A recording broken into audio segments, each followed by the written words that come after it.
শুধু দর্শক মণ্ডলী, আশা করি সবাই ভালো আছেন।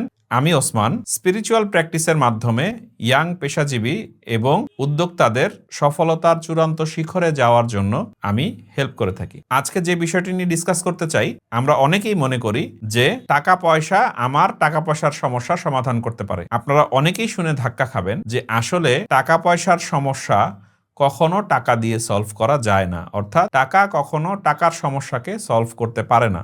আপনারা হয়তো অনেকেই দেখবেন যে হঠাৎ করে লটারির মাধ্যমে হোক, কোনো মাধ্যমে হোক, হঠাৎ করে অনেক মানুষ অনেক টাকা পয়সার মালিক হয়ে গেলেও তারা দীর্ঘমেয়াদে সেই টাকা পয়সা ধরে রাখতে পারে না। যেমন আপনাদের আশেপাশে অনেক খেলোয়াড় দেখবেন, অনেক শিল্প সাহিত্যিক দেখবেন, অনেক অভিনেতা অভিনেত্রী দেখবেন যারা জীবনের একটা পর্যায়ে প্রচুর পরিমাণে আয় রোজগার করেন, কিন্তু একটা সময় এসে দেখবেন যে সবার ক্ষেত্রেই দেখা যাচ্ছে যে ওনারা সেই টাকা পয়সাগুলো ধরে রাখতে পারেননি এবং অনেক মানুষই দেখা যায় যে আবার দরিদ্র অবস্থায় চলে যায়।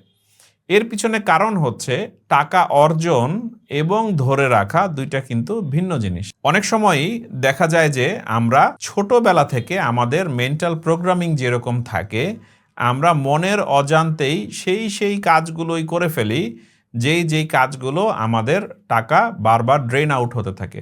অনেক মানুষ সম্পদ মনে করে লায়াবিলিটি কিনতে থাকে, যেমন এমন জমি জমা কেনে, এমন লাক্সারিয়াস গাড়ি কেনে, এমন লাক্সারিয়াস ফ্ল্যাট কেনে যেগুলি থেকে আসলে ইনকাম আসে না, বরঞ্চ প্রত্যেক মাসেই বিপুল পরিমাণ খরচ হয়ে যায়। মানুষ মনে করে যে আমি সম্পদ কিনছি, কিন্তু একটা পর্যায়ে যেয়ে দেখা যায় যে এটা লায়াবিলিটিতে পরিণত হয়েছে, অর্থাৎ জীবনে আপদ হিসাবে পরিণত হতে পারে অনেক সময়। এটা খুবই কমন বিষয় যে হঠাৎ করে অনেক টাকা পয়সা চলে আসলেও সেই টাকা পয়সা কিভাবে ম্যানেজ করবে, কিভাবে সেগুলি নতুন ইনকাম জেনারেটিং সম্পদে পরিণত করতে না পারলে অনেক ক্ষেত্রেই দেখা যায় যে মানুষ আবার দরিদ্র অবস্থায় পরিণত হয়।